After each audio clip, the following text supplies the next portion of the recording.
and how to give power for users to do something about it. Hi everyone, good afternoon. Uh, First of all, when you are trying to buy a fridge, you do have some information about its energy consumption, right? So you are able to make choices, right? If you want to make a sustainable choice, you have the information that you need to do that. But if you are using a web application, how much energy it consumes, maybe compare to others.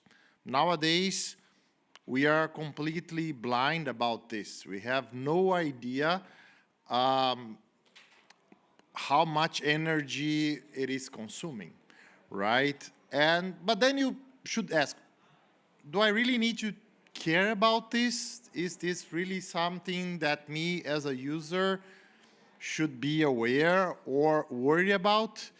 And yeah, nowadays the carbon footprint for the IT sector it's even higher than the one in the aviation sector, and there is something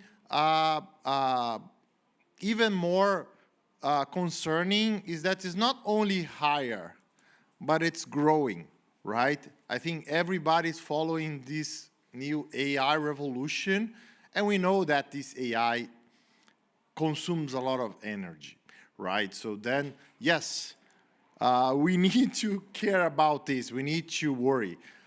Try to think about how many websites now, without you asking, have something processed by the AI and showing something that maybe you don't need or don't want, right? So then, okay, I make you all worry, and then you ask yourself, is there something I can do about this? Can I make these websites consume less energy? And unfortunately, no, right? The user don't have much control over this, right? The existing web applications nowadays, they don't allow users to configure their preferences or to be more sustainable. So it's like your hands are tied nowadays. But so let's pick up some example. Like imagine we have a stock market application and we have two users with two different profiles, right? One that's doing a day trade and another one that's just following the trends for the stocks, right? The one that is doing the day trade want to see the updates as fast as possible, right? So maybe a few minutes in a day trade can make all the difference between a profit or not, right? On the other hand, the other one that's just following the trends, okay, he don't need to update this information so fast. Maybe if it updates once a minute or once a few minutes, for him will be enough, right? But nowadays, the applications always consider the worst case, right? So, if there is one or some users that needs it to update really quickly, let's do it for all of them because they cannot know, right? And then on these you have a lot of waste, right? Thinking about, for example, a few updates per second versus one update per minute in several users. It's a lot that you can save, right? So then I invite you to think about the sites, the websites that you use that sometimes has a lot of these panels and tables and charts and whatever, and thinking about how much stuff you don't even look at that you don't need and you don't want, right? And how much energy is being wasted. I'm not saying that you should stop doing what you do. It's just get rid of the stuff you are not using, right? So some people are like, say, that's that much that a Netflix movie consumes, so let's stop watching. No, it's just consume in a more conscient way, Maybe some movies it's a wait, but yeah, I think you got what I was saying. So then I asked this question: what if we can configure the application to our needs, allowing us to make these sustainable choices, right? And then lifts to the rescue, right? So this is part of a research project in Unibizeta. These are the people also involved, so I want to give the credits. But I don't have much time, so let me explain the idea. So the idea is that to have a pluggable component, right, that you can access in different ways. So this small leaf could be in different places on a website. And then when you click, it's going to open a panel where you can configure your profile. So the idea is, and one of the challenges is also make this something friendly for, okay, let me put like this. We are in a technical conference for normal people, right? So the ones that don't understand much of technology and maybe will not understand like deep configurations, but should be something accessible for them, right? So then we have profiles. So the idea is that first of all, the users can choose a profile, maybe have a few options that fits your website.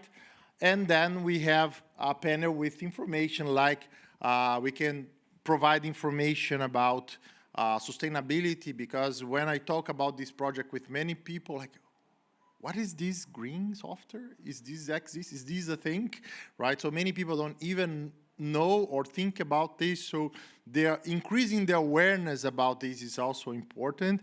Look in the process, some metrics, and the user will also be able, if he wants to, go to a panel where he can do more granular configuration if needed, right? So the idea I didn't put in the slide, but for example, if something is hidden because of a configuration, then in that place we'll have like a placeholder with the leaf like that you can, now I want to see this thing, right?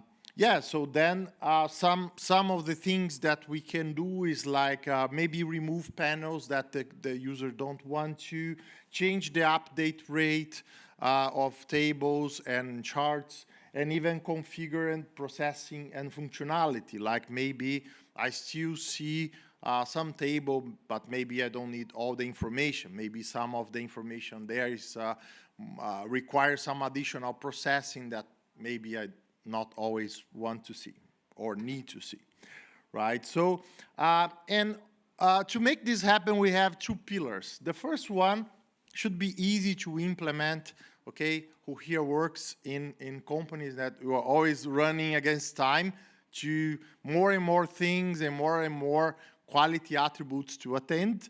So then, if it's easy to implement, okay, it will be easy to plug in your website. And the second one is user acceptance.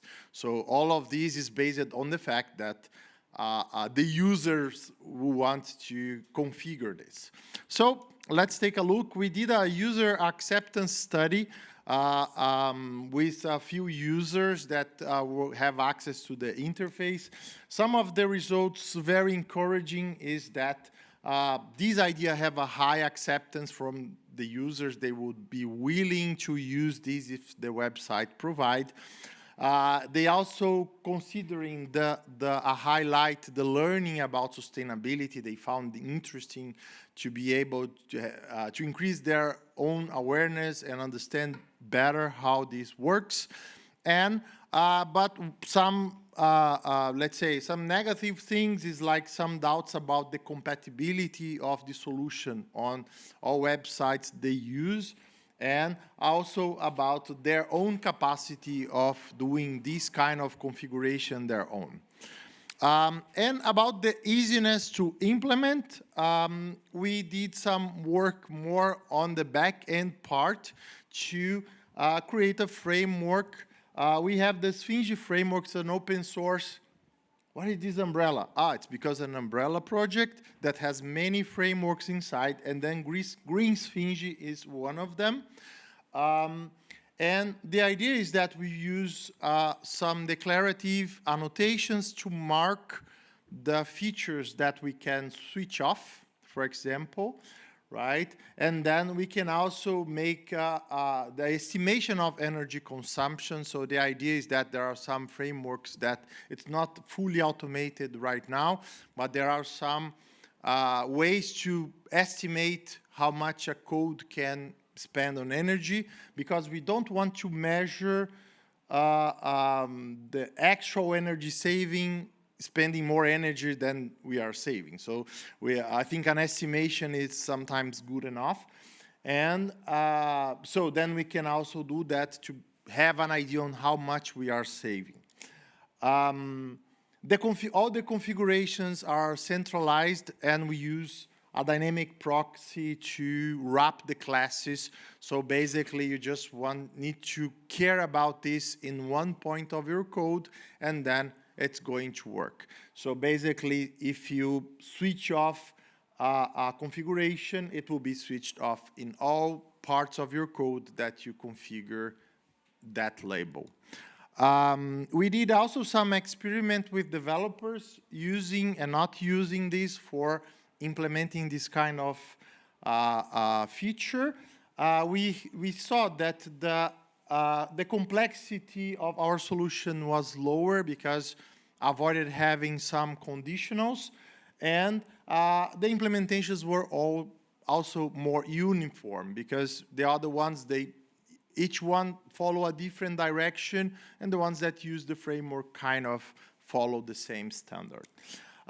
So some benefits we note: it's pretty straightforward, improve code maintenance, especially when you need to have these across many different parts of the code.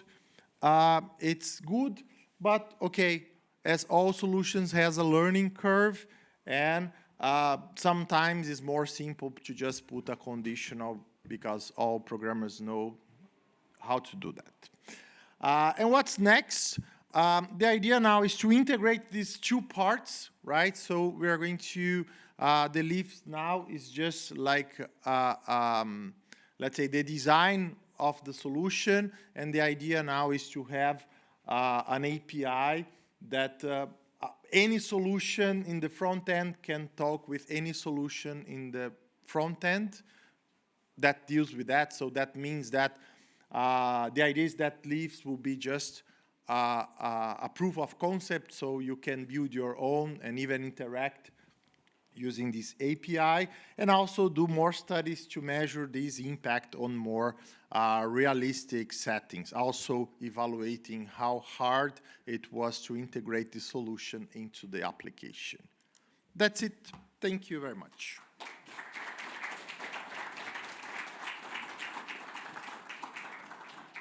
Thanks a lot. We have still 1 minute, maybe one question, if there is. So, one question. The question is how you estimate the value, I mean, how much energy